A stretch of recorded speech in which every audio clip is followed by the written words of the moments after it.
যদি গৌর না হইত তবে কি হইত, কেমনে ধরিতাম দে।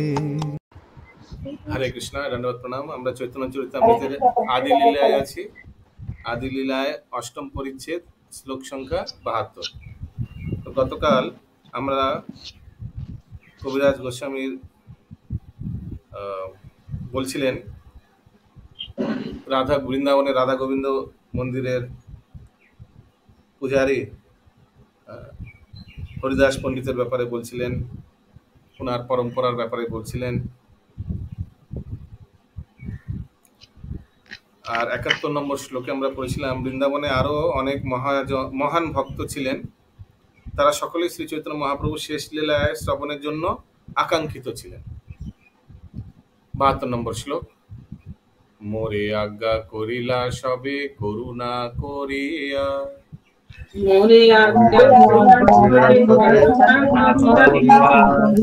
সবার বলে লিখি নির্লজ্জ হইয়া।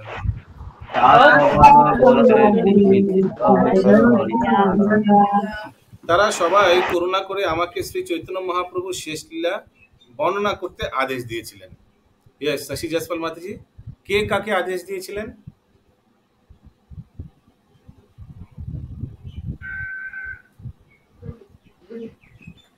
ये तो भक्त लोग। किनको आदेश दिया था? कृष्णदास कविराज गोस्वामी को। यस, তাদের আদেশেই আমি নির্লজ্জের মতো শ্রী চৈতন্য চরিতামৃত রচনা করার চেষ্টা করছি।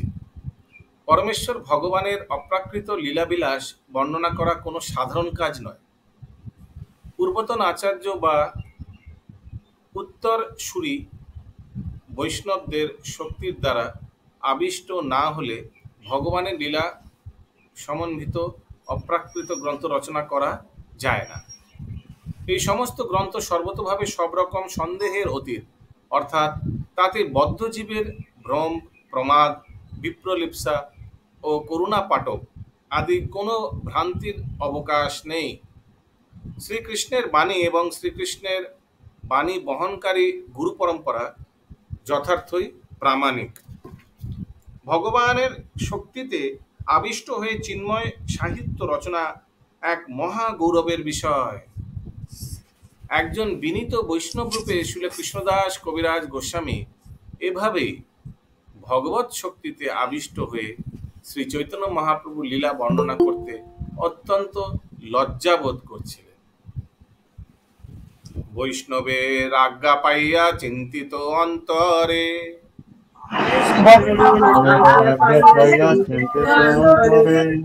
মদন গোপালে গেলাও আজ্ঞা মাগিবারে।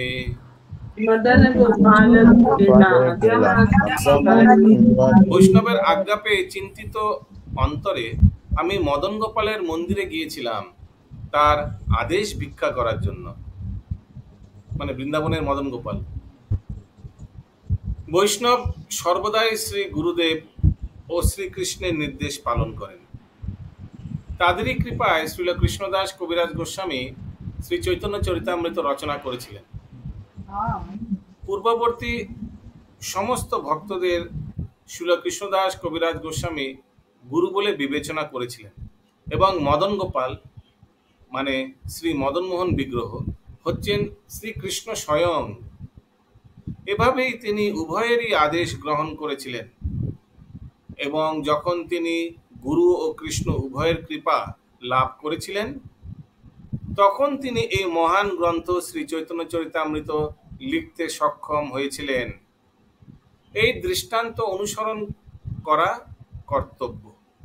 যিনি শ্রীকৃষ্ণ সম্বন্ধে কিছু লিখিবার প্রয়াস করেন তাকে অবশ্যই সর্বপ্রথমে শ্রী গুরুদেব ও শ্রীকৃষ্ণের আদেশ গ্রহণ করতে হবে। শ্রীকৃষ্ণ সকলেরই হৃদয়ে বিরাজমান এবং শ্রী গুরুদেব হচ্ছেন তার বহিরঙ্গা প্রকাশ। এভাবেই শ্রীকৃষ্ণ অন্তরে ও বাইরে বিরাজমান।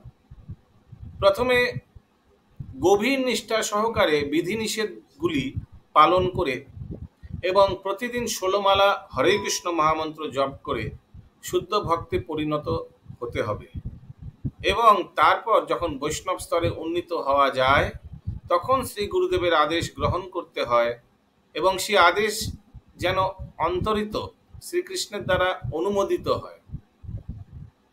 তারপর অত্যন্ত নিষ্ঠাবান ও শুদ্ধ হলে পদ্যের আকারে অথবা গদ্যের আকারে অপ্রাকৃত সাহিত্য রচনা করা যায়। हरे कृष्ण प्रभु जी, मदन गोपाल मदन मोहन एक ही है। हाँ, यस। पहले जब पुरुषोत्तम चौबे जी का घर में था मदन गोपाल, फिर जब मंदिर प्रतिष्ठा हुआ, वहाँ जब ट्रांसफर किया गया और सनातन गोस्वामी को जब सेवा दिया गया, मदन मोहन मंदिर वृंदावन का। प्रभु कृष्णदास कविराज गोस्वामी के गुरु कौन थे? बहुत सब गुरु वर्ग का बताया ना हम लोग परा कल। उन्होंने ऐसे उनके गुरु कौन थे? उन्होंने पहले वृंदावन दास ठाकुर को गुरु रूप में स्वीकार किया और उनका परंपरा के बारे में भी बोला। गुरु उन्होंने, हम लोग आगे पढ़ा था प्रथम परिच्छेद, जो उन्होंने रूप गोस्वामी को भी गुरु माना, क्योंकि उनसे ही सब महाप्रभु का लीला का तत्व मिला था कविराज गोस्वामी को। तो देयर आर मल्टीपल गुरु। लेकिन दीक्षा गुरु तो एक ही होते हैं ना, शिक्षा गुरु कई हो सकते हैं। तो दीक्षा गुरु के बारे में जब हम लोग आएंगे, जब प्रभुपाद जी बताएंगे या श्लोक में आएगा, फिर हम लोग कंफर्म करेंगे। अभी तक तो दीक्षा गुरु के बारे में हम लोग we have not come across. 74 number श्लोक, दर्शन करी कइलु चरण बंदन,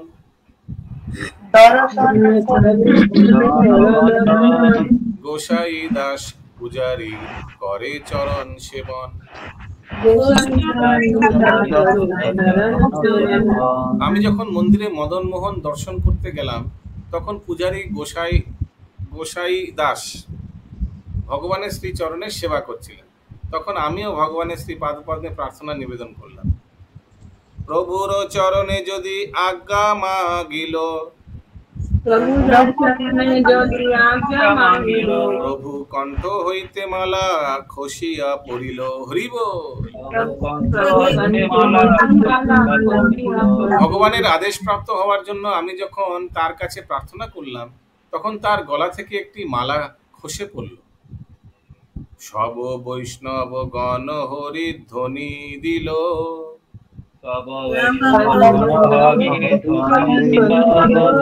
গোসাই দাসানি মালা মোর গলে দিল।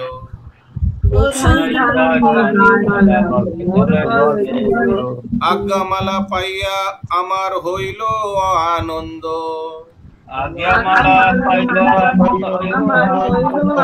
তাহাই করিনু এই গ্রন্থের আরম্ভ।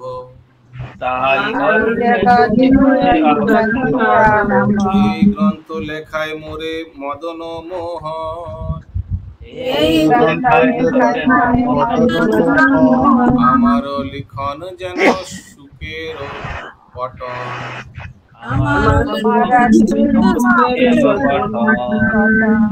ভগবানের আদেশ প্রাপ্ত হওয়ার জন্য আমি যখন তার কাছে প্রার্থনা করলাম, তখন তার গলা থেকে একটি মালা খসে পড়ল। তখন সেখানে উপস্থিত সমস্ত বৈষ্ণবগণ উচ্চস্বরে বলে উঠলেন, হরি বল। সবাই বলুন, হরি বল, হরি বল, হরি বল। এবং পূজারী গোসাই দাস সেই মালাটি এনে আমার গলায় পরিয়ে দিলেন। সে আজ্ঞামালা পেয়ে আমি অত্যন্ত আনন্দিত হয়েছিলাম এবং তৎক্ষণাৎ আমি এই গ্রন্থ রচনার কাজ আরম্ভ করেছিলাম। প্রকৃতপক্ষে শ্রী চৈতন্য চরিতামৃত আমি লিখিনি, শ্রী মদন মোহন আমাকে দিয়ে তা লিখিয়েছিলেন। আমার লেখা ঠিক সুখ পক্ষীর মানে তোতা পাখির পুনরাবৃত্তির মতো। সমস্ত ভক্তের এই রকম মনোভাব হওয়া উচিত। ভগবান যখন কোনো ভক্তকে অঙ্গীকার করেন, তখন তিনি তাকে বুদ্ধি দেন এবং বলে দেন কিভাবে তার প্রকৃত আলয় ভগবত ধামে ফিরে যেতে পারে। সে সম্বন্ধে ভগবদ্গীতায় বর্ণিত হয়েছে, তেষাং সততা যুক্তানাং ভজতাং প্রীতিপূর্বকম দদামি বুদ্ধি যোগং তং येन মাম উপয়ান্তি তে। যিনি সতত সেবা পরায়ণ হয়ে প্রীতিপূর্বক আমাকে আমার ভজনা করেন, আমি তাকে বুদ্ধিযোগ দান করি, যার ফলে তিনি আমার কাছে ফিরে আসতে পারেন।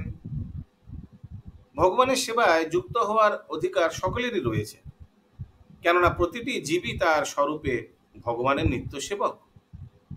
ভগবানের সেবায় মুক্ত হওয়া জীবের স্বাভাবিক বৃত্তি, কিন্তু যেহেতু সে মায়ার দ্বারা আচ্ছন্ন হয়ে রয়েছে, তাই সে মনে করে যে সেটি অত্যন্ত কঠিন কাজ।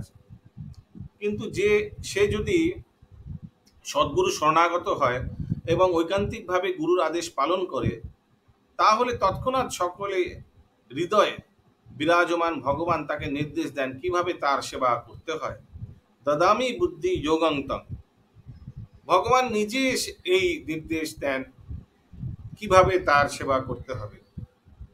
ভগবান নিজেই নির্দেশ দেন এবং তার ফলে ভক্তের জীবন পূর্ণ হয়ে ওঠে। শুদ্ধ ভক্ত যা কিছুই করেন না কেন তা করেন ভগবানের নির্দেশ অনুসারে। এভাবেই শ্রী চৈতন্য চরিতামৃতের গ্রন্থকারের দ্বারা প্রতিপন্ন হয়েছে যে তিনি যা লিখিয়েছেন তা মদন মোহনই তাকে দিয়ে লিখিয়েছিলেন। সেই লিখি মদন গোপাল যে লিখায়,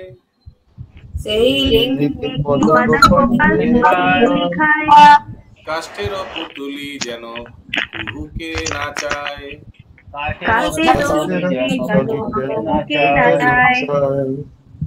বাজিকর যেভাবে কাঠের পুতুলকে নাচায়, ঠিক সেভাবে শ্রী মদন গোপাল আমাকে দিয়ে এই গ্রন্থ লিখিয়েছেন। এটি হচ্ছে শুদ্ধ ভক্তের মনোভাব। নিজে নিজে কোনো কিছু চেষ্টা করা উচিত নয়, পক্ষান্তরে পরমেশ্বর ভগবানের শরণাগত হওয়া উচিত। তাহলে চৈত্য গুরুরূপে বা অন্তররহিস্থ গুরুদেব রূপে তিনি তাকে পরিচালিত করেন। পরমেশ্বর ভগবান ভক্তকে অন্তরে ও বাহিরে পরিচালিত করেন। অন্তর্যামী রূপে তিনি তাকে অন্তর থেকে পরিচালিত করেন এবং গুরু রূপে তিনি বাইরে থেকে তাকে পরিচালিত করেন। কুলাধি দেবতা মোর মদন মোহন, যার সেবক রঘুনাথ রূপ সনাতন। শ্রী মদন মোহন হচ্ছেন আমার কুলের অধিদেবতা, যার সেবক হচ্ছেন রঘুনাথ দাস, শ্রী রূপ গোস্বামী ও সনাতন গোস্বামী। বৃন্দাবন দাসের পাদ পদ্ম করি ধ্যান, তার আজ্ঞা লইয়া লিখিত যাহাতে কল্যাণ। চৈতন্য লীলাতে ব্যাস বৃন্দাবন দাস, তার কৃপা বিনা অন্যে না হয় প্রকাশ।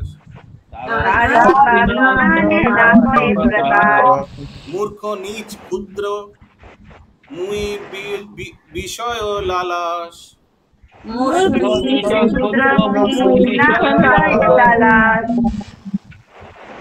বৈষ্ণবাজ্ঞা বলে করি এতে কো সাহস।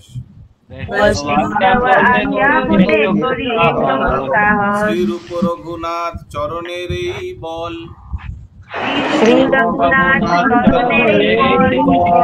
যার স্মৃতে সিদ্ধ হয় বাঞ্ছিত সকল।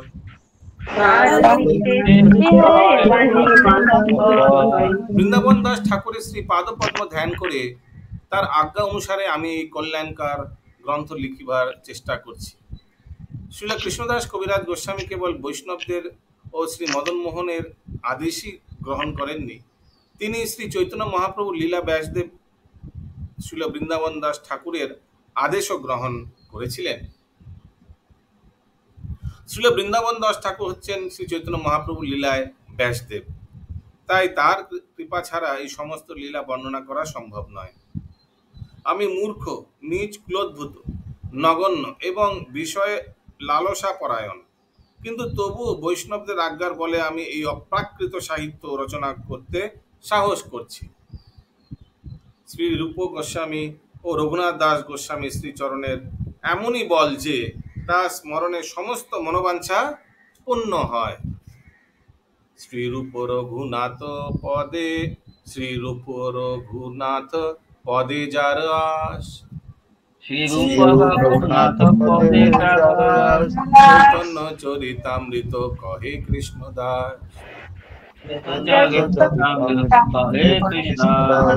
শ্রী রূপ গোস্বামী ও শ্রী রঘুনাথ দাস গোস্বামীর শ্রীপাদ পদ্ম আমার প্রণতি নিবেদন করে, তাদের কৃপা প্রার্থনা করে এবং তাদের পদাঙ্ক অনুসরণ পূর্বক আমি কৃষ্ণদাস কবিরাজ কৃষ্ণদাস শ্রী চৈতন্য চরিতামৃত বর্ণনা করছি। ইতি গ্রন্থকারের কৃষ্ণ গুরু ও বৈষ্ণবের আজ্ঞা গ্রহণ বর্ণনা করে শ্রী চৈতন্য চরিতামৃতের আদিলীলা অষ্টম পরিচ্ছেদ ভক্তিবেদান্ত তাৎপর্য সমাপ্ত। নবম পরিচ্ছেদ ভক্তি কল্পতরু। নবম পরিচ্ছেদের কথা সারে শ্রীল ভক্তি বিনোদ ঠাকুর তার অমৃত প্রবাহ ভাষ্যে বলেছেন, নবম পরিচ্ছেদ ভক্তিকে তরুরূপে বর্ণনা করে গ্রন্থকার একটি রহস্য উদ্ভাবন করেছেন। বিশ্বম্ভর গৌরাঙ্গকে মূল বৃক্ষরূপে বিবেচনা করে ভক্তি বৃক্ষের মালাকার। হরে কৃষ্ণ প্রভু, Yes. এটা কি বললেন? এই ভক্তিকে তরু रूपे माने कल्प वृक्ष। एक वृक्ष, हाँ एक वृक्ष, हिंदी में कल्प वृक्ष लिखा है। हाँ, और इसका मूल कौन है? गोरा के महाप्रभु। तो महाप्रभु से ब्रांचेस बहुत आया ना, वो सब बोलेगा इस चैप्टर। विश्वम्भर गौरांग के मूल वृक्ष रूपे विवेचना करे भक्ति वृक्षेर मालाकार एवं तार फलेर दाता ও ভোক্তা বলে বর্ণনা করেছেন। শ্রী নবদ্বীপ ধামে সেই ফল বৃক্ষ রোপণের আরম্ভ পর পুরুষোত্তম মানে পুরী, বৃন্দাবন আদি অন্যান্য স্থানেও এই প্রেম ফলের উদ্যান বাড়ানো হয়েছে। आप लोग समझ पा रहे हैं? ये वृक्ष का गोरा कहाँ था? नवद्वीप में। तापर ये वृक्ष ब्रांच कहाँ कहाँ गया? वृंदावन में गया, ठीक है श्याम प्रभु, पुरी में गया, महाप्रभु जहाँ जहाँ गया। শ্রী মাধবেন্দ্রপুরী এই বৃক্ষের প্রথম অঙ্কুর, একদম পহলা অঙ্কুর কাহা? মাধবেন্দ্রপুরী। তার শিষ্য ঈশ্বরপুরী সেই অঙ্কুর পুষ্ট করেছিলেন। हरे कृष्ण बाबू जी। यस, तो ये श्रीपाद माधवेंद्रपुरी और ईश्वरपुरी और फ्रॉम नवदीप ओनली।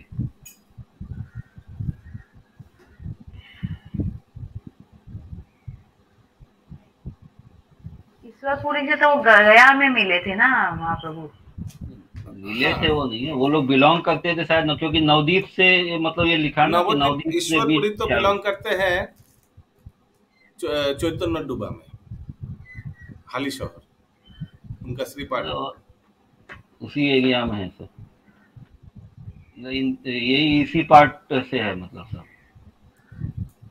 श्री माधवेंद्रपुरी ওই বৃক্ষের প্রথম অঙ্কুর। एक सेकंड, ये 9 पॉइंट नवम अध्याय का ना नवम परिच्छेद।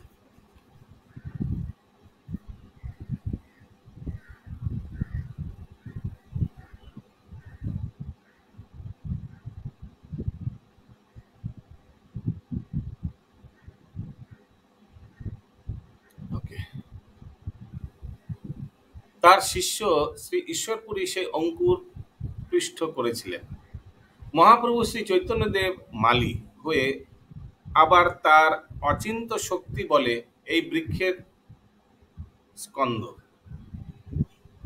পরমানন্দপুরী আদি 9 জন সন্ন্যাসী এই বৃক্ষের মূল।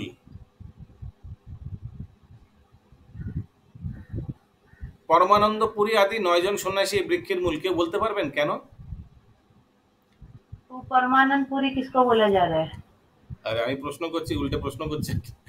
এই জন্য মূল কারণ কি সব মাধবেন্দ্রপুরীর ব্রাঞ্চ, হ্যাঁ ওই জন্য 9 জন ভক্ত। Disciples of Madhavendrapuri. পরমানন্দ সব মাধবেন্দ্রপুরীর ব্রাঞ্চ। পরমানন্দপুরী No, আদি 9 জন disciples সন্ন্যাসী ইনক্লুডিং ঈশ্বরপুরী এই বৃক্ষের মূল। মূল স্কন্ধের উপর শ্রী অদ্বৈত ও শ্রী নিত্যানন্দ আরো দুটি স্কন্ধ হলো। हिंदी में 8 लिखा हुआ प्रभु जी, হ্যাঁ, हिंदी में 8 बड़े बड़े सन्यासी। वो उनके अलावा 8 लिखा हुआ है, परमानंद पुरी एंड 8 ऐसे लिखा हुआ है, और बांग्ला में सब लेके 9 लिखा हुआ है। হ্যাঁ। মূল স্কন্ধের উপর শ্রী অদ্বৈত ও শ্রী নিত্যানন্দ রূপ আরো দুটি স্কন্ধ হলো। তো শ্রী অদ্বৈত আচার্য শ্রী নিত্যানন্দ প্রভু এনারাও আরো দুটি স্কন্ধ হলো। কেন? কারণ কি সব মাধবেন্দ্র পুরীর সমপর্যায়, মাধবেন্দ্র পুরীর সমপর্যায়। বোঝা যাচ্ছে কি বলছি সুমনা গৌরাঙ্গী মাতাজি?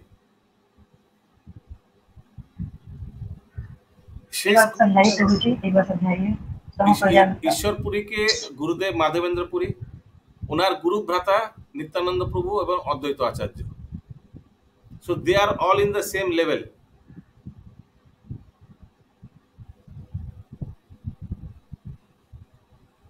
সেই স্কন্ধে দুটি থেকে নানা, यस माताजी, अद्वैत प्रभु के भी गुरु के उत्तर का पहचान। कुछ समझ नहीं आ रहा है, एक जन बोलिए। शुरुआत में इन्हीं 9 जन लोगों का था ना, पहले शुरुआत इन्हीं लोगों से हुआ। शुरुआत ठीक ना, माने एक वृक्ष से इन लोग का तुलना किया गया एकदम अंकुर में। 9 जन। हाँ, शुरुआत तो उसके आगे भी बहुत है परंपरा, उसके पीछे भी बहुत परंपरा है। ये शशि माता जी, या अद्वैत प्रभु के गुरु जी माधवेंद्र पुरी थे। तो प्रभु जी अद्वैत प्रभु के गुरुदेव एवं नित्यानंद प्रभु के गुरुदेव माधवेंद्र पुरी दोनों का, माने ईश्वरपुरी लोग टोटल 9 लोगों को माधवेंद्र पुरी ने दीक्षा दिया। समझ में आ रहा है? सभी इंक्लूडेड है इसमें, ये 9 जन में, इंक्लूडिंग परमानंद आदि, परमानंद पुरी। সেই স্কন্ধ দুটি থেকে নানা প্রকার শাখা উপশাখা বেরিয়ে জগৎকে বেষ্টন করিল। এই বৃক্ষের প্রেম ফল সর্বত্র যাকে তাকে দান করা হলো। এভাবেই শ্রী চৈতন্য মহাপ্রভু ভক্তি বৃক্ষ রোপণ করে তার ফল আস্বাদন করিয়া সমস্ত জগৎকে মাতাল করল। এই বর্ণনাটি একটি রূপক বলে মনে রাখতে হবে।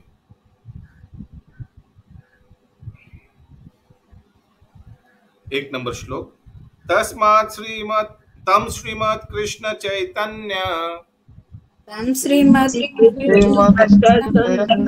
देवं वंदे जगद्गुरुं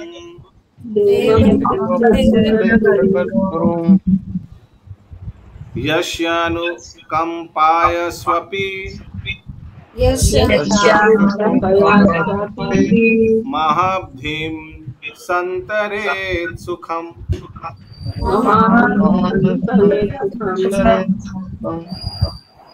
যার কৃপা লাভ করে একটি কুকুরও অনায়াসে মহাসাগর সাঁতার কেটে পার হতে পারে, সেই জগৎগুরু শ্রী কৃষ্ণ চৈতন্য দেবকে আমি বন্দনা করি। কখনো কখনো দেখা যায় একটি কুকুর জলের মধ্যে সাঁতার কেটে একটু দূরে গিয়ে তারপর আবার পাড়ে ফিরে আসে, কিন্তু এখানে বর্ণনা করা হয়েছে যে শ্রী চৈতন্য মহাপ্রভুর কৃপার প্রভাবে কুকুরও সাঁতার কেটে মহাসাগর পার হতে পারে।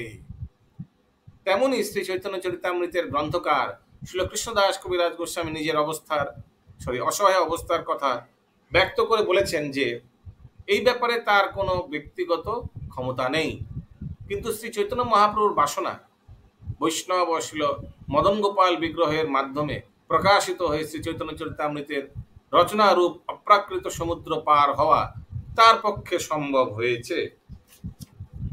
জয় জয় শ্রীকৃষ্ণ চৈতন্য গৌরচন্দ্র,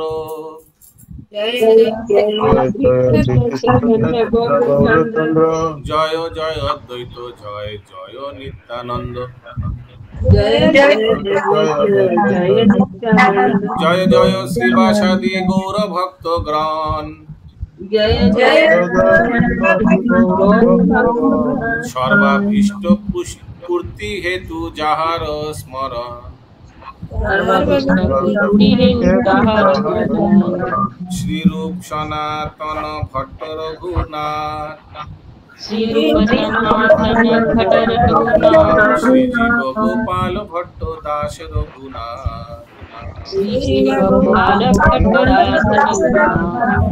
গৌরচন্দ্র শ্রী চৈতন্য মহাপ্রভু জয় হোক, শ্রী অদ্বৈত আচার্য প্রভু ও শ্রী নিত্যানন্দ প্রভুর জয় হোক, শ্রীবাস ঠাকুর প্রমুখ শ্রী চৈতন্য মহাপ্রভু সমস্ত ভক্তবৃন্দের জয় হোক। আমরা সমস্ত বাসনা পূর্ণ করার জন্য আমি তাদের শ্রী পাদ পদ্ম স্মরণ করি। গ্রন্থকার আদিলীলার সপ্তম পরিচ্ছেদে যেভাবে পঞ্চতত্ত্বের বর্ণনা করেছেন, এখানেও ঠিক সেইভাবেই স্বপার্ষদ শ্রী চৈতন্য মহাপ্রভুর বর্ণনা করেছেন। শ্রীরূপ শ্রী সনাতন ভট্ট রঘুনাথ, শ্রীজীব গোপাল ভট্ট ও দাস রঘুনাথ, এই 6 গোস্বামীকে আমি স্মরণ করি। এটি হচ্ছে শাস্ত্র গ্রন্থ রচনার পন্থা। বৈষ্ণব রচিত গুণাবলীবিহীন ভাবুকেরা চিন্ময় শাস্ত্র রচনা করতে পারে না। বহু মূর্খ রয়েছে যারা শ্রীকৃষ্ণের লীলাকে শিল্পকলার বিষয় বলে মনে করে এবং অশ্লীলভাবে গোপিকাদের সঙ্গে শ্রীকৃষ্ণের লীলা সম্বন্ধীয় ছবি আঁকে অথবা গ্রন্থ রচনা করে। এই ধরনের মূর্খেরা কৃষ্ণলীলাকে তাদের সুখ ভোগের উপকরণ বলে মনে করে, কিন্তু যারা পারমার্থিক জীবনের জন্য উন্নতি লাভের প্রয়াসী, তাদের অত্যন্ত সাবধানতার সঙ্গে এই সমস্ত সাহিত্য শিল্পী বর্জন করতে হবে। কৃষ্ণদাস কবিরাজ গোস্বামী যেভাবে শ্রী চৈতন্য মহাপ্রভু, তার পার্ষদ ও তার শিষ্যদের প্রতি শ্রদ্ধা নিবেদন করেছেন, সেভাবেই শ্রীকৃষ্ণ ও বৈষ্ণবদের দাস না হতে পারলে চিন্ময় শাস্ত্র রচনা করার চেষ্টা করা উচিত নয়। এসব প্রসাদে লিখি চৈতন্য লীলা গুণ,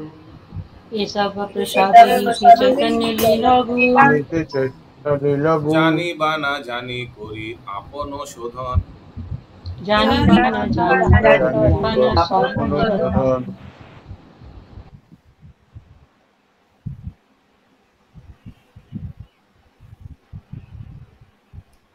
সমস্ত বৈষ্ণব ও গুরুবর্গের কৃপার প্রভাবেই কেবল আমি শ্রী চৈতন্য মহাপ্রভুর লীলা ও গুণ বর্ণনা করে এই গ্রন্থ রচনা করতে সচেষ্টা হয়েছে। আমি জানি বা না জানি নিজের শোধনের জন্য এই গ্রন্থ রচনা করছি। এটি হচ্ছে চিন্ময় শাস্ত্র গ্রন্থ রচনার মূল কথা। তাকে অবশ্যই সুচিতা, বিনয় ও নম্রতাযুক্ত বৈষ্ণব হতে হবে। আত্মাকে পবিত্র করার জন্য শাস্ত্র গ্রন্থ রচনা করা উচিত, নাম কেনার জন্য নয়। ভগবানের লীলা সম্বন্ধে লেখার মাধ্যমে সরাসরিভাবে ভগবানের সঙ্গ লাভ হয়। আমি একজন মস্ত বড় সাহিত্যক হব, আমি নাম করা লেখক হব, এই ধরনের উচ্চ আকাঙ্ক্ষা কখনোই পোষণ করা উচিত নয়, কারণ এইগুলি হচ্ছে জড় বাসনা। নিজেকে পবিত্র করার জন্য লিখতে চেষ্টা করা উচিত। তা প্রকাশিত হতে পারে অথবা তা প্রকাশিত নাও হতে পারে, কিন্তু তাতে কিছু যায় আসে না। কেউ যদি যথার্থ নিষ্ঠা সহকারে তা লেখন, তাহলে তার সমস্ত উচ্চ আকাঙ্ক্ষা অবশ্যই পূর্ণ হবে। লেখক হিসাবে নাম হলো কি না হলো তা নৈমিত্তিক। নাম কেনার জন্য কখনোই চিন্ময় বিষয় নিয়ে লেখার চেষ্টা করা উচিত নয়। 6 নম্বর শ্লোক।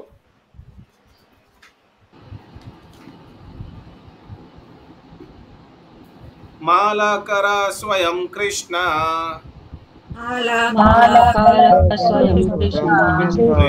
प्रेमामरतरु स्वयं दाता भोक्ता तत्फलनम् यस्त्वं चैतन्यम् आश्रये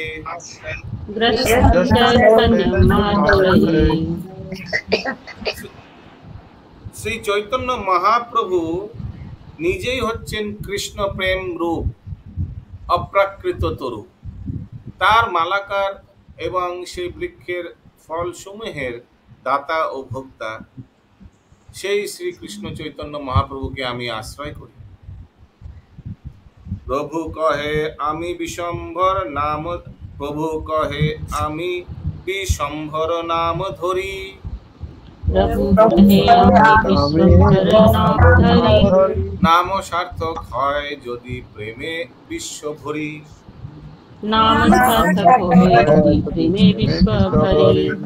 এত চিন্তি লইলা প্রভু মালাকার ধর্ম,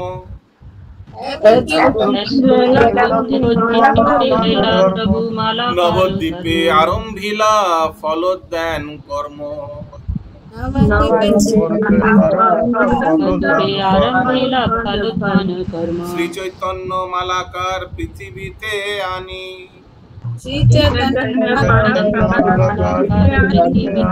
ভক্তি কল্প তরু রপিলা সিঞ্চি হইয়া পানি।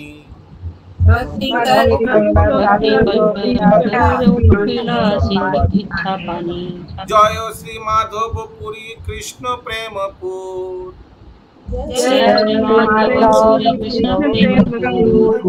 ভক্তি কল্প তরুর দেহেও প্রথম অঙ্কুর।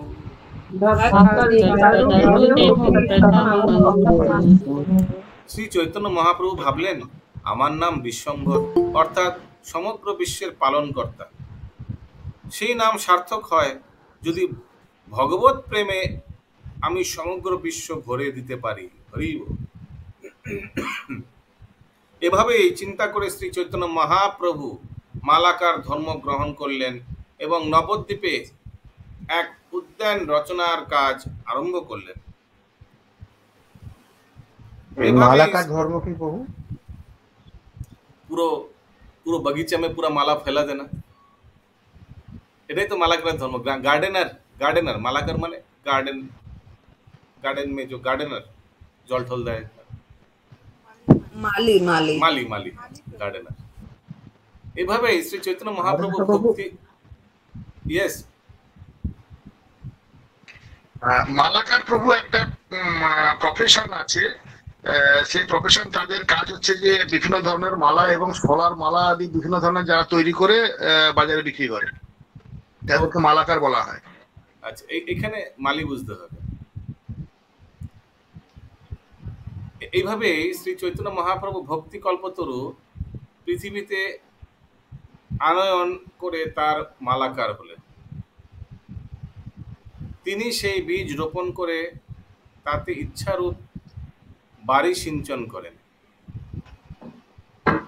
ভগবত ভক্তিকে অনেক সময় একটি লতার সঙ্গে তুলনা করা হয়। ভক্তিলতার বীজ হৃদয়ে রোপণ করতে হয়।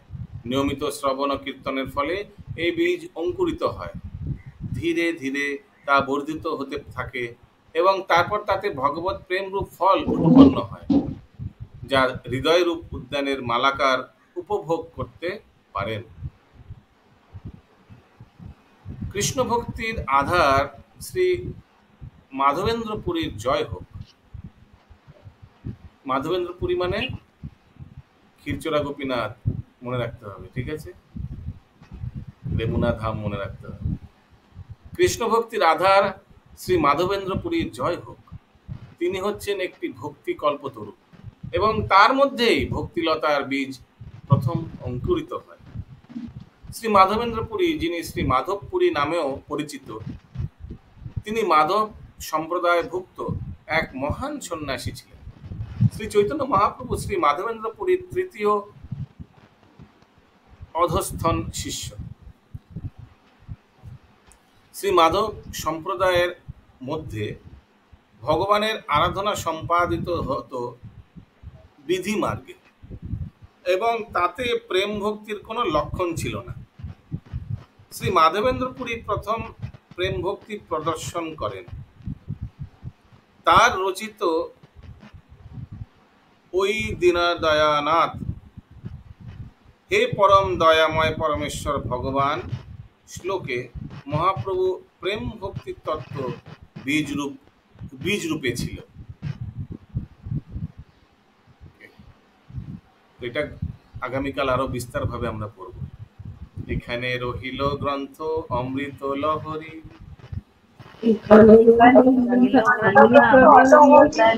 ভরিয়া ভরে বলো হরি হরি। बंधन बोलिया हरि बोलो हरि हरि बोल हरि हरि बोल हरि हरि बोल हरि बोल बोल हरि कृष्णदास बोल कविराज हरि गोस्वामी की जय, चैतन्य चरितामृत जय की जय, श्रील जय प्रभुपाद जय की जय। जय जय जय हरे कृष्ण प्रभु जी। श्रील